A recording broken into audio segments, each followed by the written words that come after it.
Welcome to Political Beatdown. I'm Ben Meiselas, joined by Michael Cohen. A lot of developments, Cohen. There was the news that Donald Trump's tariffs were invalidated by the International Federal Trade Court. And then a federal judge earlier this morning, Judge Contreras, Washington, D.C., similarly invalidated these unlawful tariffs.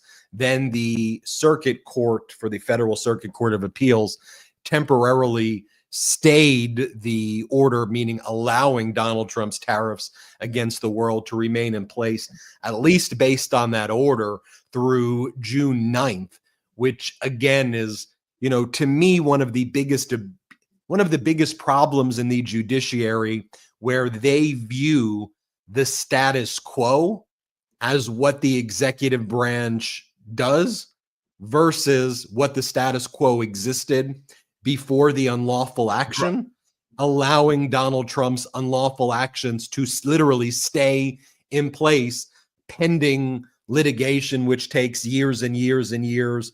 And, ultimately what this federal trade court did, which was made up of three judges, you had on there a Reagan and Trump appointed judge, and the three judges together all unanimously agreed that this was unlawful conduct. And then separately, you have Judge Contreras. It's very basic law that Donald Trump can't create a fake emergency under this IEEPA, which deals with like war and, and these like urgent circumstances, to declare Canada is basically at war with the United States. Over fentanyl. It's over the claim that fentanyl is killing Americans at record numbers. Did you even hear the numbers that Trump threw out there? It's like hundreds of thousands of people a day. I mean, he's lost his mind on it. But Ben, one of the crazy things is it's so simple. All you have to do is read Article 1. He doesn't have the power. That power rests with Congress, and it is about time that Congress start doing something to protect their own power so that we keep our co-equal branches of government. And now, this hurts the economy. Like, there's no both sides to this argument, okay? These tariffs against the world are causing real economic harm. And if literally Trump just did nothing, our economy could be doing significantly better. And, there's this, he's being called Taco, that Trump always chickens out on everything because right when he comes across a deadline, he pulls back these tariffs, and then the economy, the markets at least start to do well. But that's a recognition of the fact that these tariffs are causing real problems. And, even with his taco play with China, where he chickened out in Switzerland and reduced the tariffs from 145% to 30%, the big problem here is and I just spoke to Governor Newsom about it earlier in the day, the ships are still not coming into the ports in Long Beach and Los Angeles and in Northern California as well, in Oakland. What China's been doing, how they've been utilizing this time, is finding other routes and working with European Union, working with Canada, working with Australia, working with Africa and South America to take these goods and bring them to other markets. And so Governor Newsom told me today, hey, these amount of ships aren't coming in, which is resulting in this amount of dock workers who are losing their job, this amount of truckers who are losing their job. And I suppose for someone like Trump, let's anticipate the play, Cohen, about where this goes. So let's say that all of these disasters, all of these time bombs, they take time to actually fully implode the economy. He's destroyed the American brand. So the fact that the first quarter GDP was negative, that shocked everybody, because people were like, we were expecting that more like fourth quarter and then first quarter 2026. Not that he would have this shock effect right away and take a growing GDP and make it a negative. That's though what his tariffs did. So the play, Cohen. Let's say there's a blue wave in 2026. All these Republicans lose their seats. What Trump does is he's going to now find his scapegoats, whether it's the chairman of the Federal Reserve, Jerome Powell, who he brought to the White House today to say, lower the interest rates, because Trump's gearing up to Fauci, Jerome Powell. And then when Democrats control Congress, they're going to do it's the Democrats' fault. We had it all figured out. It's Biden's fault. And here we are. We're recording this live, May 29th. And I see every day a Trump regime official going on and blaming their own jobs on Biden.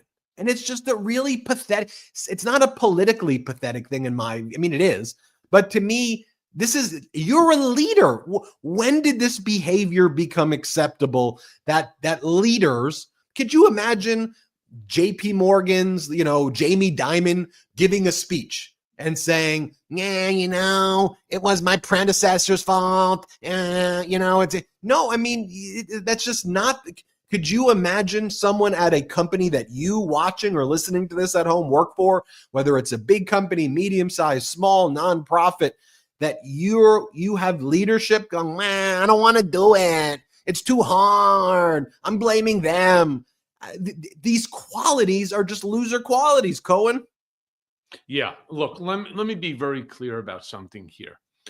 As I wrote in my Substack of this morning, the part that should really make people concerned and keep you up at night, it's what's Trump going to do about it. We all know that to Trump, everything is about winning, even if it's misperceived, even if he thinks it's a win, but we all know that it's not.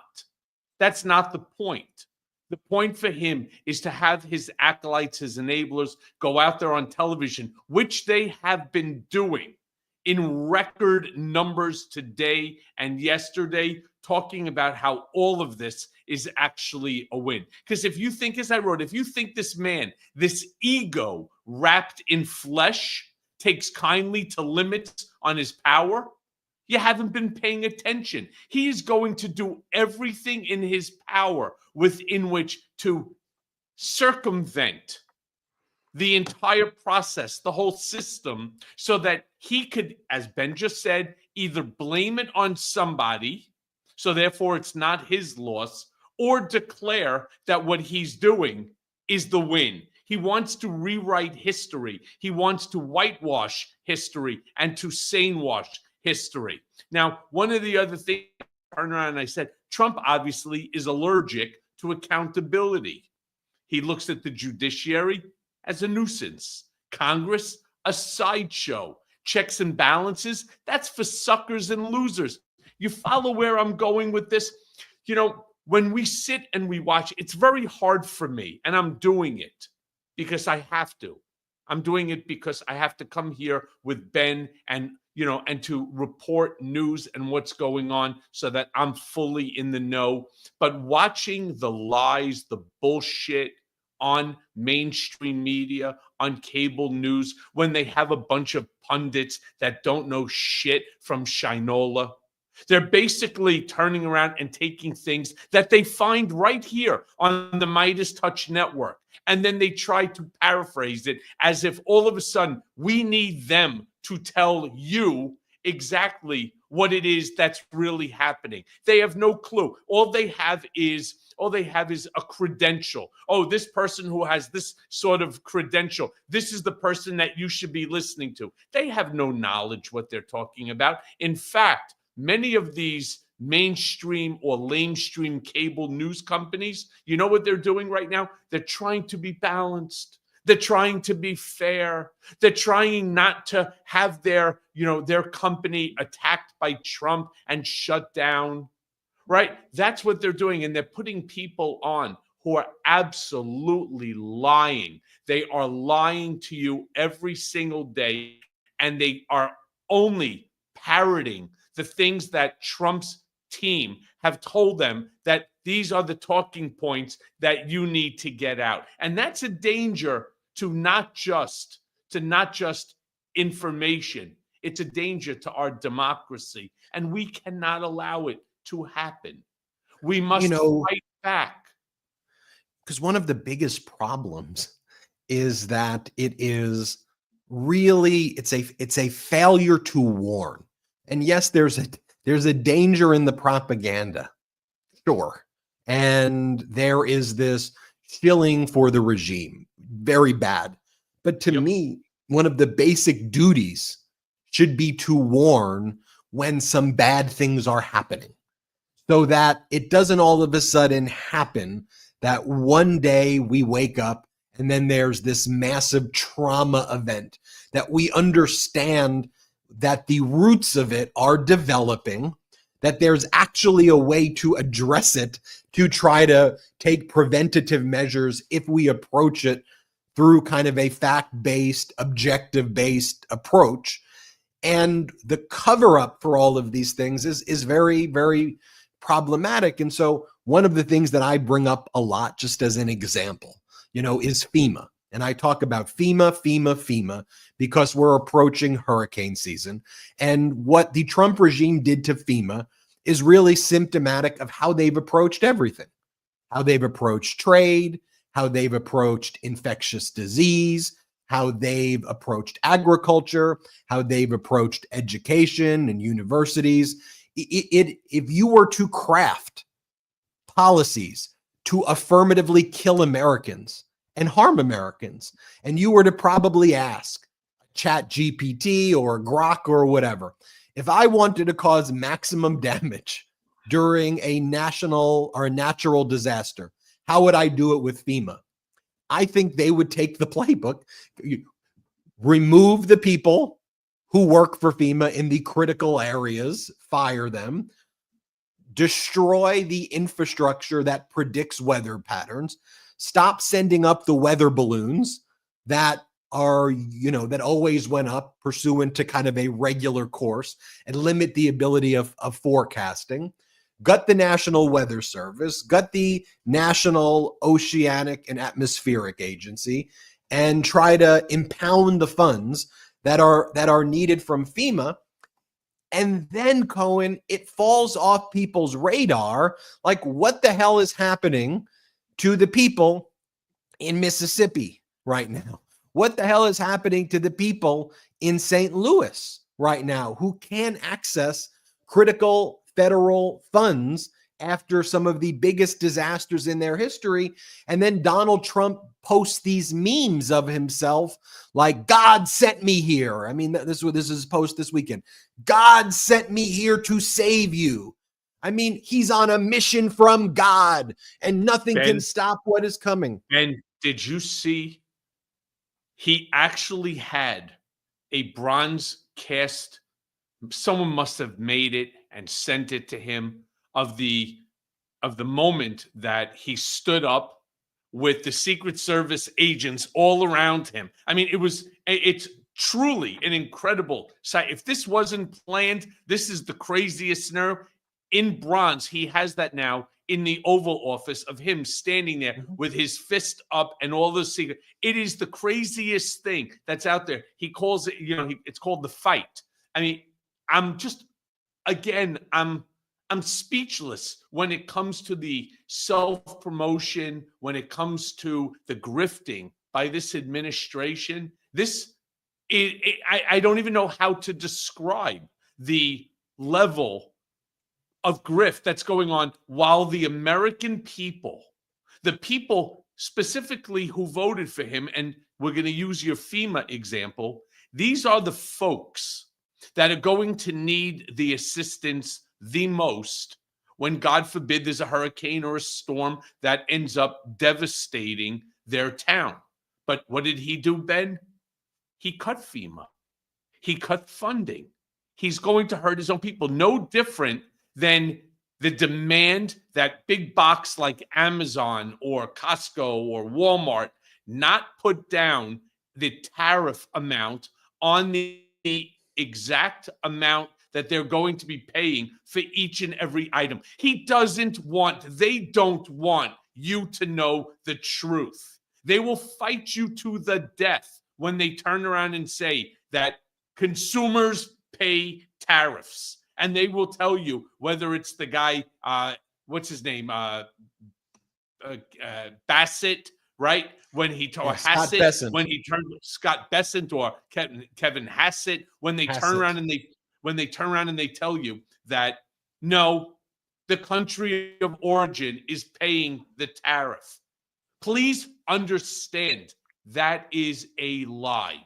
It is a blatant lie. You have to be fast asleep or unconscious not to see the fact that you are paying the tariff because the consumer always pays tariffs. This was their approach on COVID.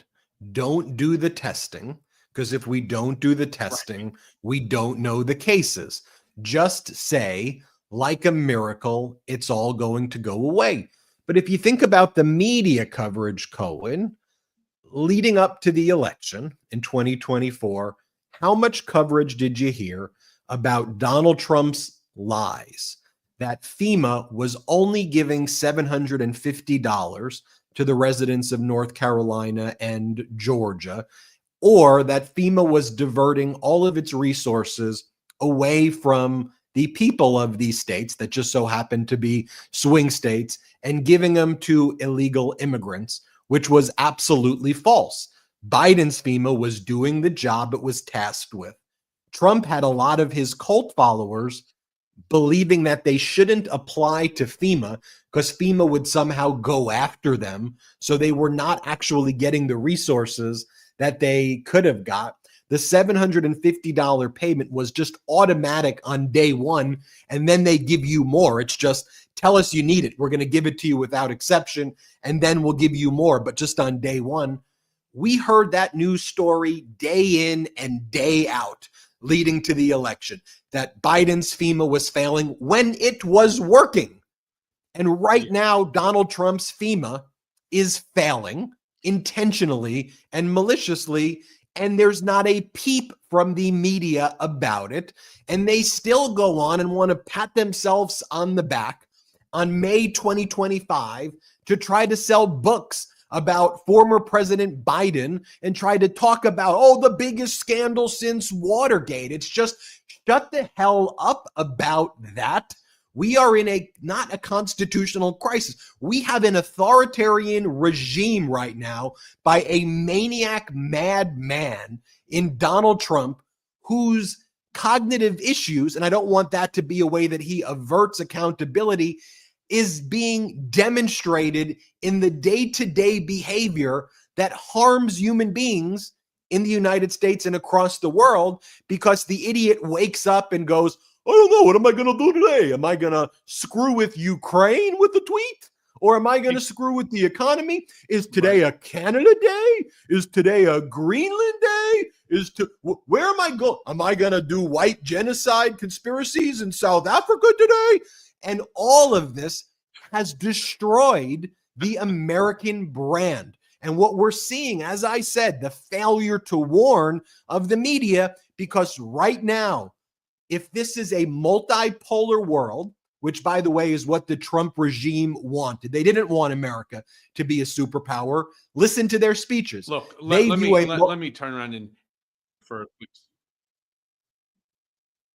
Yeah, Ben, I wanted just to have you touch on one additional topic. Did you get a chance to see Donald Trump spewing this bullshit?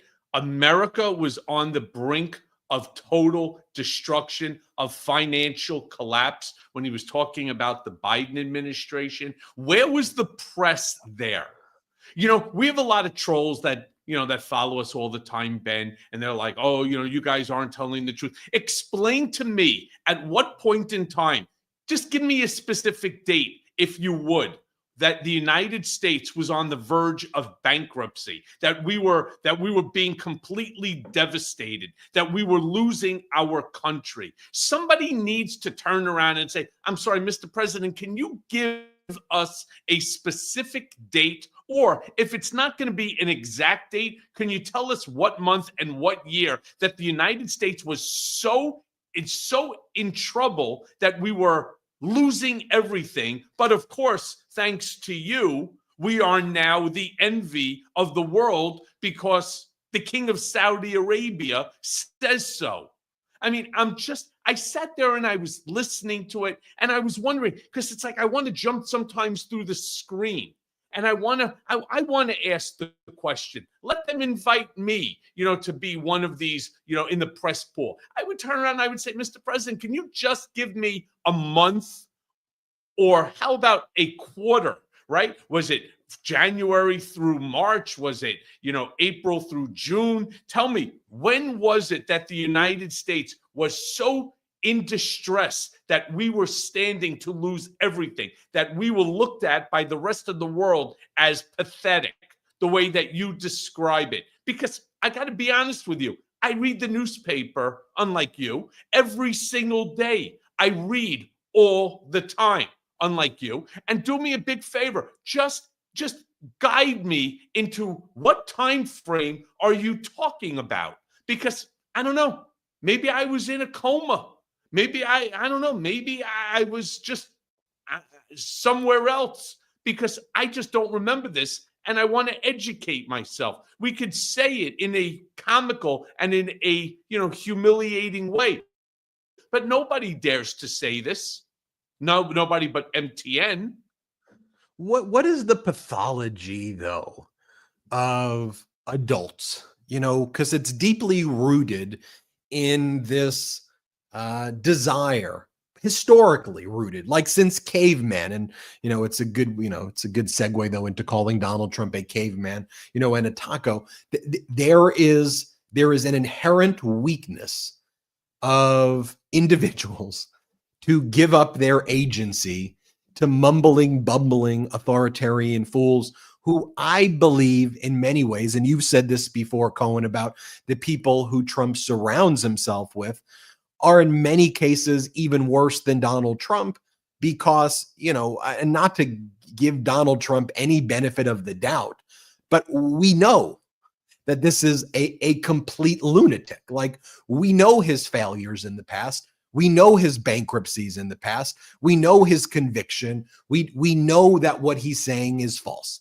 So why is it that you will have all these Republican senators and all of these Republican House of Representatives people, when our Constitution is created just on the idea that people should want to protect their own power, how they cede their power to somebody who then hurts them and hurts their families? Same thing with the judiciary. We talked about earlier the ruling from this Court of Appeals, which stayed the order of a lower court. So the lower court has the courage. A Trump judge has the courage. A Reagan judge has the courage. And a Democratic appointed judge. They all join and they say, it's obvious that Trump violated the law. Then you have a federal circuit court go, whoa, we got to let him keep on doing it until June 9th. Let him do it till June 9th. You realize that means you have allowing him to be a dictator through June 9th, and you're causing people to lose their jobs and livelihood, and you're inflicting pain, and you're basically showing that you, as the federal courts, are ceding your power to this madman and idiot. And then you have the billionaires who are supposed to have FU money, right? That's what they call being so rich, right? You've got FU money. But when they have the ability to flex their FU money, they have to bow to Donald Trump. Their FU money is not enough. And they need more of it by ceding their power. And my view of this all, and I've said this before, is you live one life as far as I know, and that life is short. So why would you spend your existence on this planet? It just makes no sense to me. On this planet, being obedient to a psycho and inflicting harm on your own future generations of people for what? If you're a billionaire, you can't be in all 9 planes and 8 yachts at the same time. You'll probably be in the same living room, in the same corner, in your same couch seat. And so to me, it fundamentally goes to, when people say, hey, what you're doing at MTN is courageous. I just say, what else is there to do in this moment? You're just not seeing it through their lens. They don't see it as, oh yeah, we have fuck you money, and that we're not going to bow down to this Trump regime. No, they want it all. And here's what they realize, that Trump is a useful idiot to them. They understand that Trump wants a unitary executive, period. Drop the mic on that one.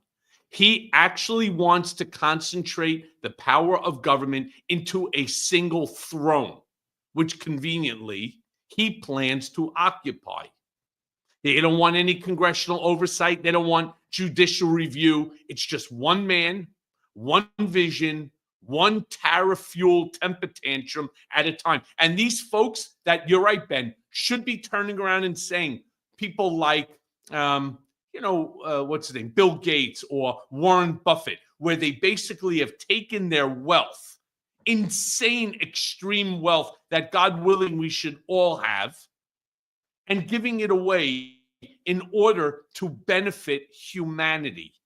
These folks don't see it that way. And the fact that they have 5 yachts, okay, maybe they want a 6th. They have 10 airplanes, I want an 11th, right? I want the new, my G6 at $80 million. Yeah, well, that's only the $80 million one. I want the G8 for 100. For them, it's just a matter of collecting. It's like, I want to be the guy who buys the $150 million piece of art so that I could hang it in one of my 10 houses. They have all lost sight of humanity, the almighty dollar. It's greed. Yes, Cheyenne, it is endless, endless greed. And they realize that only through somebody like Trump can they have it here in America, because they've seen the blueprint before. They've seen it in Hungary. They've seen it in Turkey. They've seen it in Russia. They've seen it in North Korea. They've seen it in the Middle East, in Saudi Arabia. This authoritarian regimes that starts all by what? By bending the judiciary and then breaking it. That's why this case with the International Federal Trade is so important, because it basically tells Donald, no, you're not above the law, and you too can be held accountable. Something he doesn't like to hear. It's so obvious that the power to tariff is in Congress. And if Congress wants to do this, as bad of policy as I think it is, if Congress passed a law, Trump says, he calls it Liberation Day, I call it Liquidation Day. Here they are, codify it.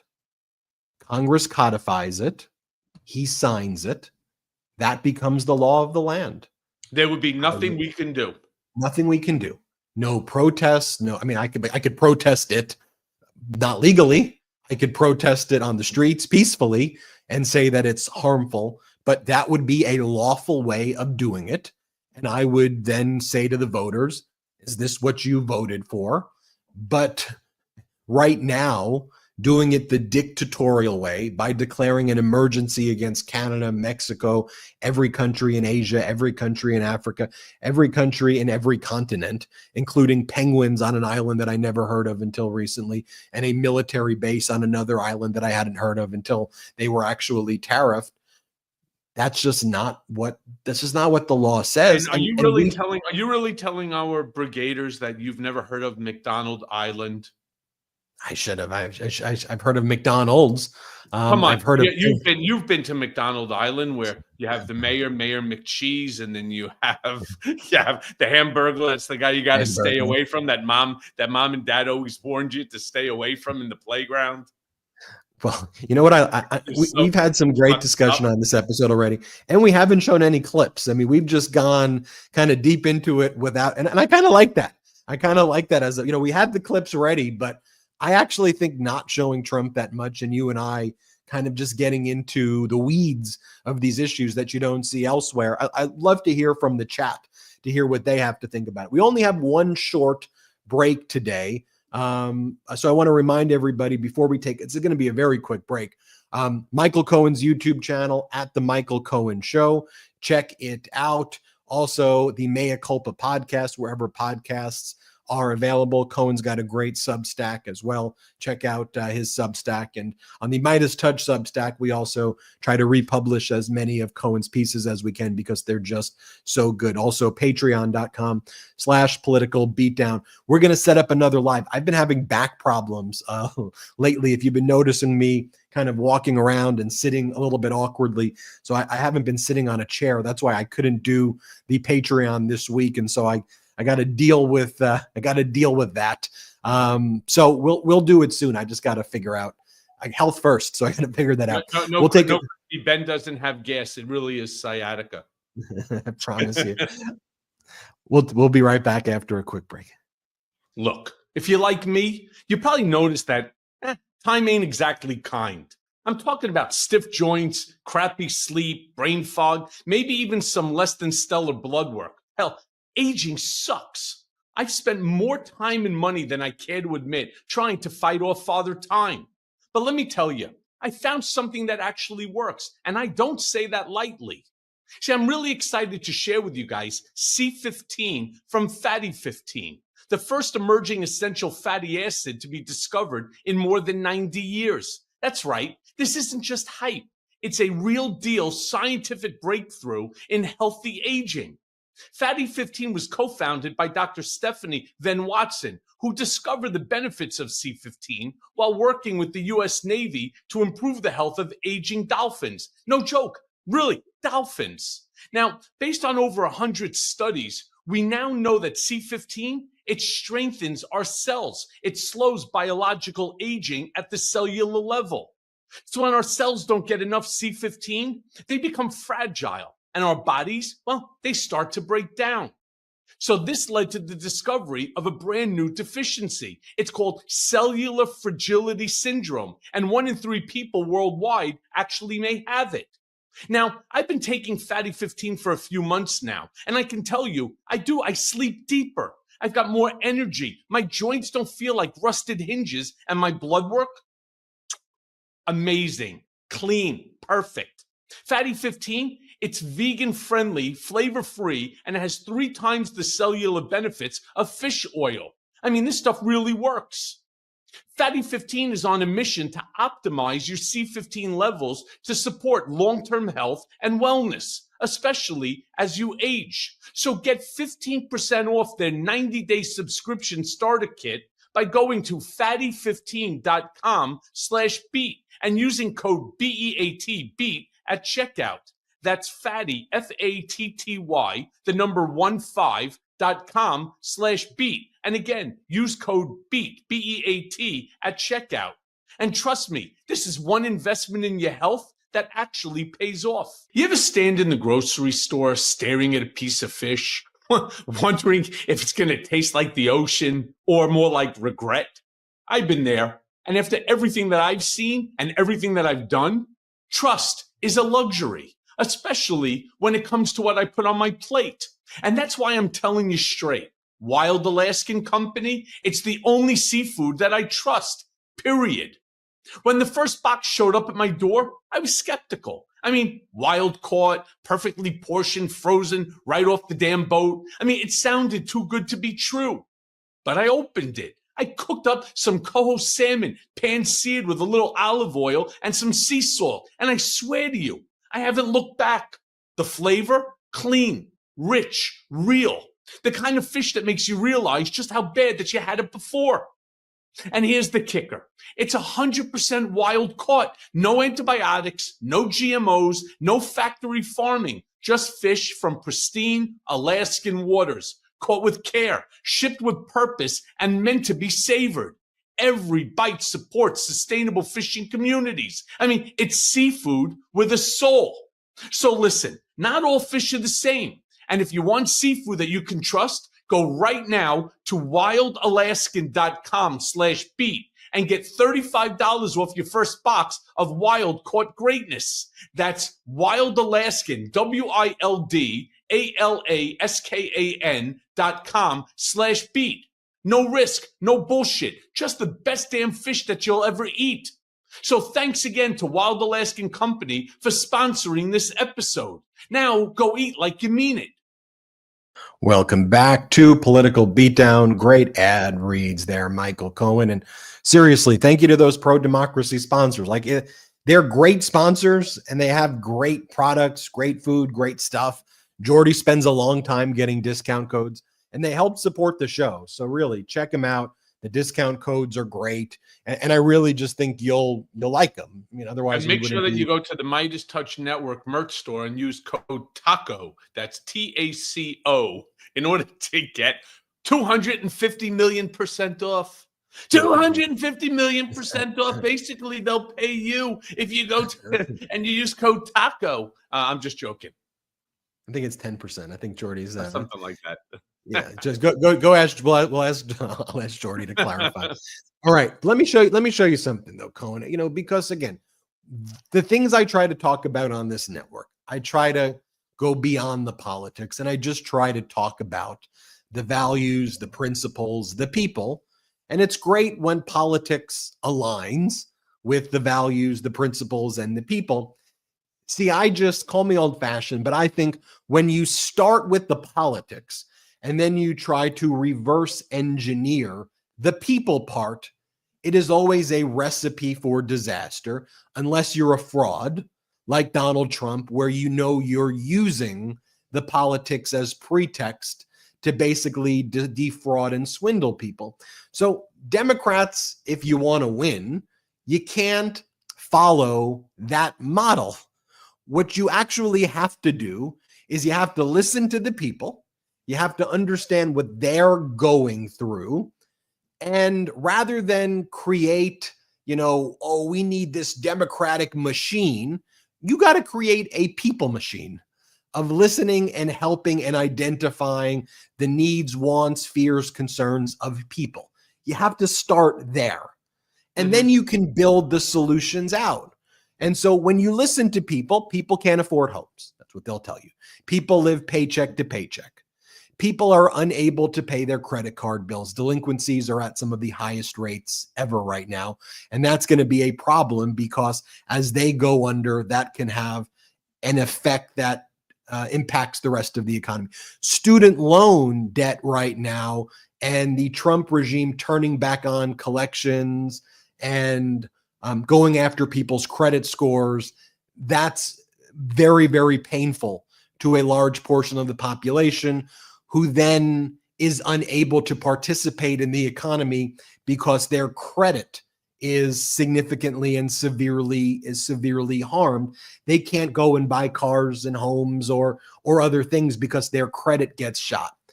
People feel that they have to make decisions on a given day between, can I afford rent or can I afford to buy my kids a meal? And for somebody working in the richest country in the world, that should never be a decision that they have to confront. It shouldn't be. If somebody works a job, they should be able to afford a home comfortably, raise a family comfortably, get all the health care they need comfortably, and be able to get education they and their family need. Especially here in America, when we have a GDP of $27 trillion. A GDP, $27 trillion. And Trump is sitting there kissing the ass of Mohammed bin Salman and the Middle East. Why? I don't know. They have a combined 1.5 billion? They have a 270 billion GDP. Ours is 27 trillion. Ben, you are so right. Everything that you're saying, we're so rich as a country. not to have health care? And if we are so blessed to be healthy at the present moment, be warned, it ain't always going to be like that for you, for anybody, okay? Health could be a very fleeting thing, and you could be healthy one day, and you could be a person with disability the next day. So for those blessed enough to be healthy right now, we should want to be fiduciaries for the rest of the human beings in our country who are not as fortunate as we are, who have disabilities, to make sure that they don't fear that they may die or be permanently injured or experience unnecessary pain or not access the healthcare. What I just said should be basic foundational principles. And in order to accomplish that, we should loudly and proudly say, tax the rich. Yep. That the rich people deserve to be taxed more. If they're taxed more, they're still going to have multiple mansions, multiple private jets, multiple memberships to multiple country clubs. They're going to have multiple lavish vacations at five-star resorts. And I'm not hating on the fact that they're able to do those things. But I simply am saying that for you to be so fortunate and to be so blessed to have those things, you should be okay with saying, I want to make sure that others in my country and the rest of the world are doing well. And how even if about Ben, how about if they just acknowledge that they should be paying more than their secretaries, that they should be paying more than their help when it comes to taxes, not less, more. And even if you viewed it selfishly, like if you were a selfish billionaire and you viewed it selfishly, me, and not, I want to do good. Let me be clear. I would like to do good, but let's just say you view it selfishly. You realize that circumstances of poverty, circumstances of this wildly inequitable distribution of wealth, that causes systemic problems that ends up reaching your door as well, and that ends up harming you. It ends up leading to issues in our cities and in our communities that could otherwise be addressed if we could provide people with the healthcare, mental health, resources, and other things that they need. And so when I hear all of this ridiculous chatter again, and you're seeing it again kind of rear up right now, Democrats need to find a Joe Rogan of the left. I always say no. If anything, there needs to be an anti-Joe Rogan. The very thinking that we need to find a Joe Rogan and invent one in a lab is the type of loser thinking in my mind that leads to losing winnable elections. What we need to be is fighters for the people. It's very, very simple, and authentic fighters for the people.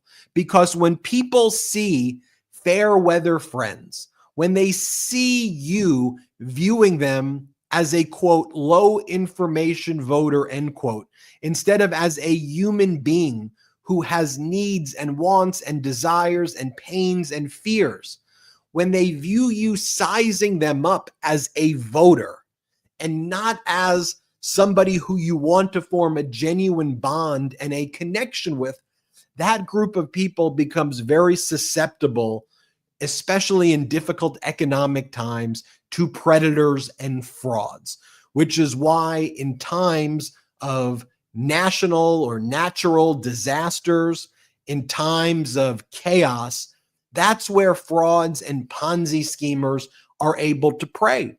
So even if they can manufacture the chaos, the authoritarian can go in and fill the void in the absence of people authentically fighting for communities. And I wanted to address that at this point because I'm often told, hey, do you think you're the Rogan of the left, or can you be the left's Rogan? And I go, I don't think about things like that. That's not even the way I process information. All I want to do with this channel and this platform and shows like this and others is to say, I hear you, I see you, and we're fighting for you. And if there's political alignment, fantastic. But that's what we're doing here at this network.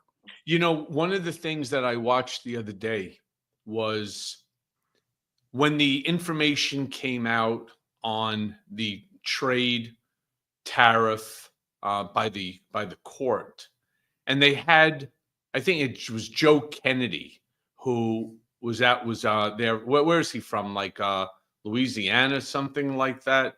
And he got up there. Senator Kennedy from Louisiana. And he got up there and they asked him a question in regard to this, and he had no idea, but instinctively, being the ass-licking scumbag that he is, went ahead and he was like, that's okay. Trump will just appeal it. You know, as somebody that was there firsthand, watching the delays, and I'm talking about the cases of both the New York civil, the New York criminal, having had read the paper and watching what he did in the E. Jean Carroll case, watching the delays in the Georgia case or the two cases with Jack Smith, the Mar-a-Lago documents case, delay.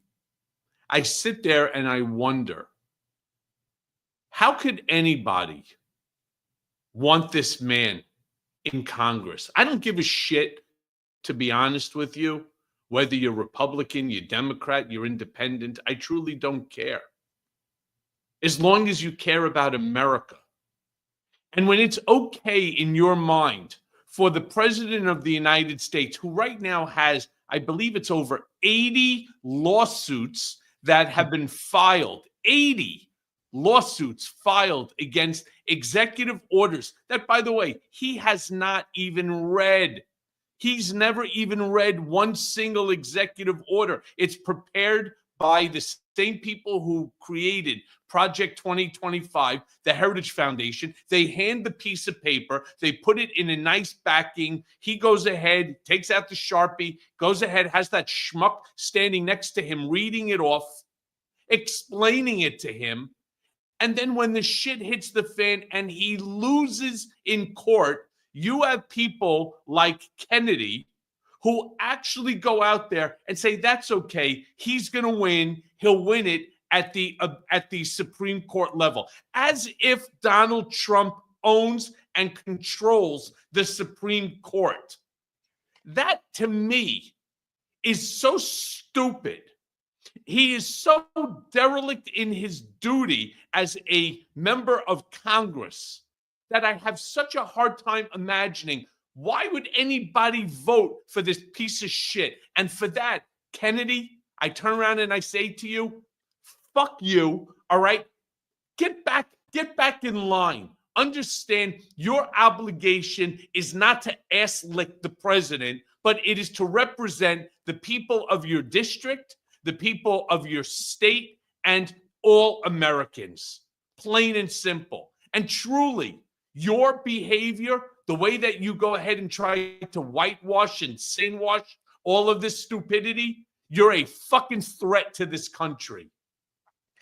Think about the amount of people in Louisiana who are about to be kicked off Medicaid, lose their Medicare benefits. You know, Louisiana has the second most SNAP, Supplemental Nutrition Assistance Program, food stamps recipients in the entire United States.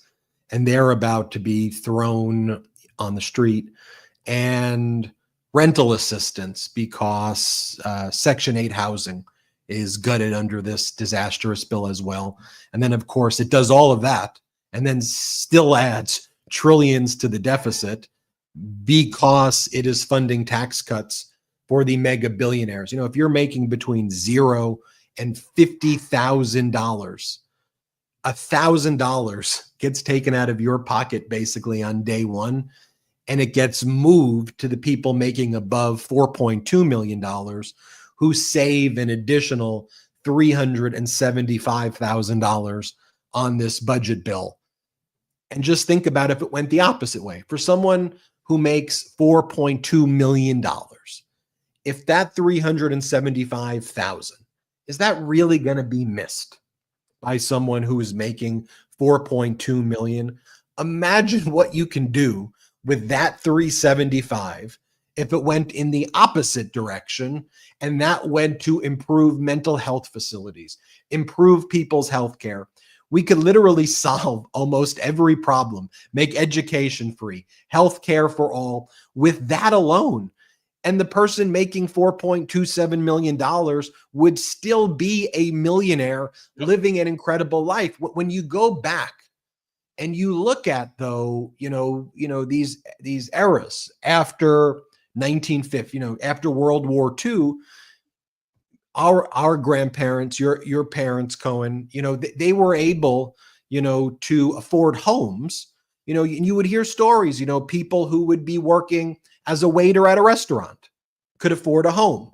People who were working, a job as in a factory, no stress. You could go and afford a home in a good area, send your kids to school, and the proportion of your wealth relative to your CEO was still pretty big, maybe a 10x, sometimes a 30x CEO to worker. But now that's at a minimum 300x, and in some companies 5,000x or more. And for what? It creates kind of a multiplying effect of misery, where if we just thought about these things in very basic terms, we could help people. What Trump, and if you go, oh, well, that sounds like socialism. Actually, it isn't. It's actually capitalism functioning successfully and with empathy. Right now, under the Trump regime, we have central planning, bad central planning, stupid central planning. At least the central planning that comes from China is long-term, 5-year, 10-year, 25-year plan. We have central planning by fiat via Trump's social media post, where Trump calls up a business, Apple. I don't like what you're doing, Apple. You need to do what I say. I don't like what you're doing, this company. You need to do what I say. Walmart, Amazon, you have to do what I say. It is a central planning that we have now that centrally implodes the country from within. You think about, like a soda can. If it were to happen from the inside, that's what's happening right now centrally from the inside, as Trump is collapsing it onto himself and turning a country that actually was, by international standards, on a positive trajectory, and he's turning it into another Trump not in company. International standards, on any standard whatsoever. America was the highest grossing, the highest GDP in the world by 2.5x. Think about that. And the fact that Ben and I have to even waste 5 minutes talking about the success of America and the method within which that the uber rich today, and I'm talking about the billionaires, even if you're worth 1 billion, you'll never, and your children and your grandchildren and your great grandchildren will never ever have to worry about money ever, right? What about the guy who's worth 50 billion or 100 billion, or the Elon Musks of the world over $300 billion? This is such wealth that it is, but yet they pay less than the secretary. And if you can't understand why this is wrong, well, then there's something fundamentally wrong with you. And I'm with you 100%. Yeah, this makes absolutely no sense. There is no reason in the world why everybody shouldn't pay their fair share. No one's saying to pay more. Pay your fair share. All right. You know what? I want rich people to pay more. I do. Right. I want rich people to pay more, because they have to me, and let's start with a fair share, but I'm fine looking in the camera and saying, I would like them to pay a little bit more proportionately also to what the rest of the country is paying. Why should a school teacher, firefighter, factory worker, waiter, and then they go back to the gimmick. Okay, no tax on tips, no tax on this, no tax on that. Well, if the person's fundamental wages, when you add their tips, isn't able to support their basic living standards to begin with, you are creating a situation to kind of further people in poverty, when you should say, actually, instead of no tax on tips or no tax, why don't we give people the payment for their day's work that doesn't make them even worried that they have to be waiting for a tip? Shouldn't they be paid, even if, Cohen, rich people who made more than we're talking about people who make more than $4.3 million a year. Okay. If you can pay slightly more when you have everything for a better, for a better world for your future generations and for everybody, and to live in a more harmonious nation, it's hard for me to get that. But anyway, we spent the whole episode, Cohen, talking, and actually showed not a single video clip. Sorry about that. But no, I think it was actually, we had probably, sorry for Jeremy, because I gave Jeremy like 30 videos to load. But sometimes I don't want to hear Donald Trump's voice or look at him.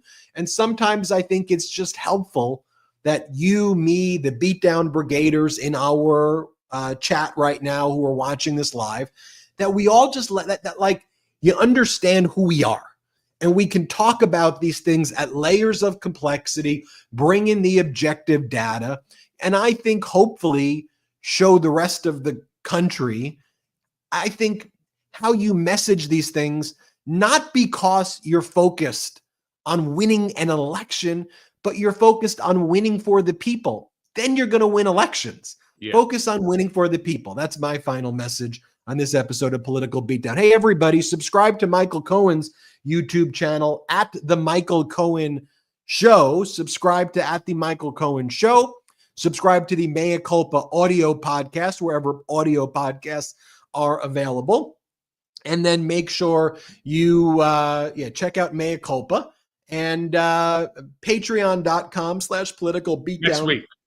Next week. I just got to figure out, I got this back MRI today, and because it's such excruciating pain since I got back from New York. And so it's just, I'm going to figure out a time to do it with everybody. I just gotta do a few things there. And Cohen, appreciate you. Beatdown Brigaders, appreciate you. And we will all chat soon. Have a good one. Shout out, Brigaders. Appreciate Midas Touch Network, and I know all our Brigaders do. I appreciate the Substack. I appreciate our lives together here. I appreciate Midas Touch Network actually having and holding the RSS feed for the Mea Culpa podcast. This is where truth comes to be told. And for that, Ben, we're all thankful to you and the boys. Shout out to the Midas Mighty. Boom.